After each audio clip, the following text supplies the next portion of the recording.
ihangano yabo ibintu byose. Ariko nyengera reve zimwe ko narahora n'umukuru w'igihugu numva ari cyo kintu cyazanshimisha kugira akantu mubwira ariko nkamutera icyotezo umubonera muri distance ari donc ari muri public kumwe abajene baganira nawe ari imbere yanjye nkagira ibintu mwibwirira ubundi nibwo nabona icyo mubwira.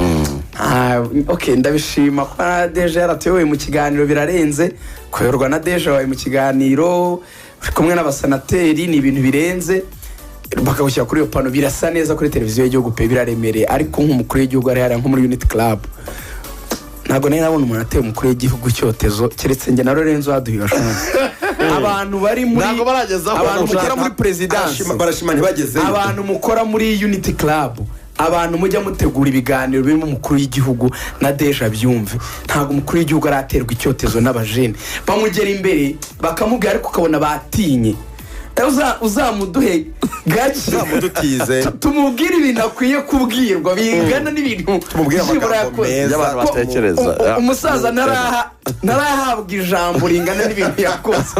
So twe rero kuri Europepa twasohotse nk'abantu bashinzwe kuvuga leta y'ubumwe yaduhaye inshingano zo gutera icyotezo kuki umutwe mu burenganzira Europepa yaduhaye bwo kumutera icyotezo buriya bavuze ngo Deja ya Radio Rwanda kuri Europepa na televiziyo buriya nanjye mba naziyemo banasohotse kuri Europepa nk'umuntu ukora muri leta so mba nagendeye muri Deja no muri Bando bazatuzane leta y'ubumwe iduha ko gatitire ko gutera ako bazamugurira inota leta yose ikeneye umuntu uyivuga kuki leta itaduhereza izo nshingano zo gutera ubundi abantu batera icyotezo bamwe bakanagitera nabi leta ikwiye kugihereza abantu babikwika aba nibo bavuga neza leta abantu bazajya bavuga umukuru w'igihugu bamubwira ibintu byiza yakoze njye bazamiyo chance rimwe nzane na Lorenzo n'ibintu bazamiyo chance evoda turanse atugwamo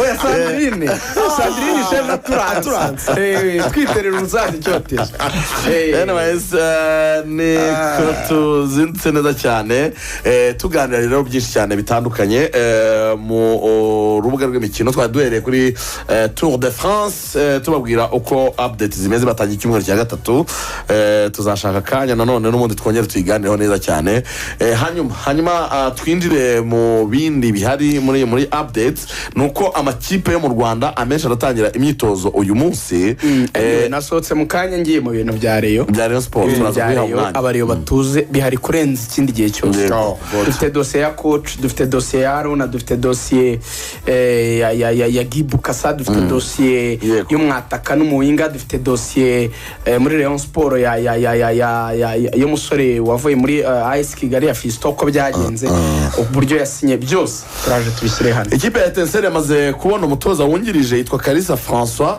muramuzi yari yungirije Gatera Musa mu ikipe ya Gorilla yamaze kwambuka yagiye i Rubavu mu ikipe ya Etincelle baratangira imyitozo uyu munsi Bugesera Football Club baratangira imyitozo uyu munsi hanyuma rero ibindi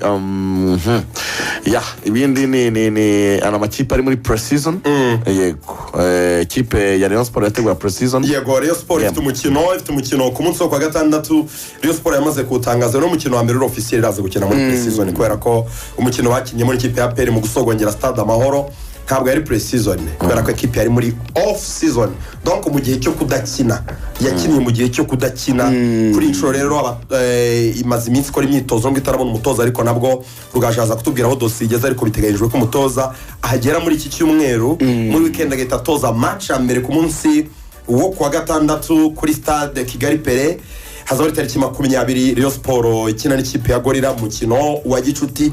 Ntekereza ko abafana bazaza kureba, ntekereza ko bakeneye ko abakinnyi bashya Rayon Sport yasinyishije ni benshi amaze kuba benshi kubona uburyo rishara huza na pa play hagati mu kibuga na Majari wana safe ntekereza ko abantu bakeneye kubireba buriya se ntitwahita tunabijyamo kwizera twahita twinjira muri tujya no mu zindi two dufite muri Amerika ni Aero ni bya APR.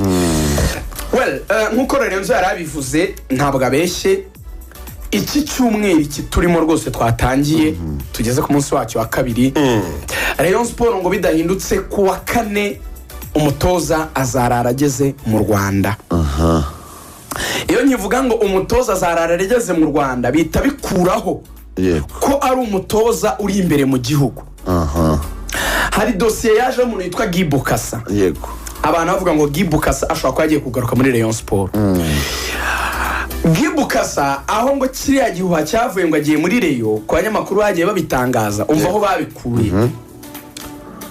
Guy Bokassa yafashije Rayon Sport kuzana umukinnyi yitwa Elenga, uriya mu winga Elenga Junior Prince muri Vita, muri Vita Club. Noneho habayeho ibiganiro hagati ye na perezida wa Rayon Sport. Ni nawe muntu wabarekomanze umusore witwa Fisto.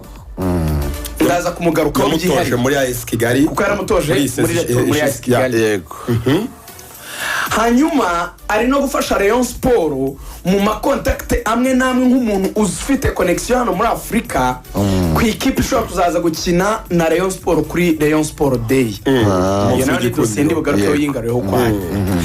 Kubera rero izo contact email za hato na hato yandikirana na perezida wa Rayon Sport, izo chats n'ibiki, wenda hari umuntu ushobora kuba yarabonye kuri Rayon Sport bavuga ngo mwohereze Guy Bokassa amafaranga runaka, donc nkayo kumufasha gukora ibyarimo, wakibwira ko ari nk'amafaranga Fred installation cyangwa nk'amafaranga yandi kipe gwa wenda ngo wiyinstare kugira ngo uzabone guhabwa umushahara na recrutement, bakabyitirira ko agiye kuza muri Rayon Sport no kumwereza amafaranga kuri banke, ugasanga nk'umuntu uri umutela uri kuri banke, ugasanga n'umureyo abareba bari ahantu hose, ugasanga n'umuri agahita amagara nk'umunyamakuru ati Rayon Sport yohereje Guy Bokassa amafaranga, niwe mutoza uraza kwitoza. Ariko rwose mu buryo busobanutse ni ibintu bidafite aho bihuriye no gutoza Rayon Sport, oya, ahubwo nuko ari umugabo ufite ibyo ari kugenda bafasha hanze. Noneho abareyo bafite inyota yego yo kumenya umutoza wacu azaba ari nde, azavaye, azamenyekana ryari wa Rayon Sport. Simfite amazina ariko likely ko azaba ari umwarabu. Nabajije ni umunyafrika, yego ni umuzungu, barambwira ati icyo ku muzungu gikuremo. Ndavuga nese ni umunyafrika basi wirabura cyangwa ni umunyafrika w'umwarabu. Abantu bo muri Rayon ntibambwiye 100% ariko bambwiye ngo kuki ataba ameze se nk'abatoza abandi duheruka. Ndavuga nese muheruka babiri, muheruka umunyafrika nyine w'umwirabura, munaheruka n'undi munyafrika w'umwarabu, kuko yaburiya wari wungirije umunyasenegal uyu Lorenzo ntuza Mohamed Wade ndetse n'uwamubanjirije Zerfani nawe yari umunyafrika ariko ubu mwarabu. Barambwira bati warebeye kuri uwo mukurusi umwarabu bivuga ngo ntiyeruye ngamwe ngo n'umwarabu, ariko nanjye numvishe ko likely niyo yambwira ati ni umunyafrika ariko w'umwarabu. Bivuga ngo mbihaye nka 70%, yego reka zigamo indi 30 uko ashobora kuba wenda atari nabyo, ariko ni umutoza uzava hano muri Afrika, ntabwo ari umuzungu. Azazana n'umwungiriza we, yego azazana n'umwungiriza we. Abandi batoza bazakorana ni abasanzwe muri Rayon Sport, bivuze ko toza wa fitness ni Ayabonga mu Afrika y'Epfo, n'undi wenda yakenera n'umutoza wa kabiri wungirije, bazamuha mu bahari barwaka n'abandi aba bazamu ni bamaze impaka, azaza basanga. Ntugashwa ngo ikibazo kiri kuri dosiye y'umutoza, ni ikibazo nabonye abari bari kwibaza benshi ku mbuga nkoranyambaga batabasha kumva neza mu by'ukuri. Ekipe ya Rayon Sport ni ikipe ica karongo, ubwo ndagaruka kuri Robertinho bananiranywe kubera amafaranga, icyo cyo twaragikemuye. Rayon Sport ica karongo ikavuga ngo ntabwo dushobora guhemba umutoza guhera kuri miliyoni 6 kuzamura, n'ibihumbi 7 by'amadolari, ariko abantu barabyitiranyije 7 ubwo ni nka miliyoni 8. Nanjye niyumviye umuntu wo muri Rayon Sport avuga ko miliyoni 6 kuva kuri 6 kuzamura Rayon Sport itazitanga. Yarabyumviye umuntu wo muri Rayon Sport abivuga. Yego ariko Robertinho nyine yacaga 7 agacana 3 by'umwungiriza we bikaba 10 kure cyane. Ariko urimo urumva ko ibihumbi 7 ukubye n'icyatatu ari 900 n'ijana bire. Kuko Rayon Sport ibibara. Njye nshaka kujya kuri iyo Robertinho reka. Tanza twumva ikibazo cy'abamugari. Urumva hari ibyo 7 bya Robertinho. Ariko Rayon Sport iravuga ngo ntabwo twafa guhera ku bihumbi 6. Yego ntabwo twabiha umutoza. Yego 2024 aho umupira ugeze, amakipe akwiye kuba si tumwe amakipe twita ko ari manini hano imbere mu gihugu akwiye kuba afite ubushobozi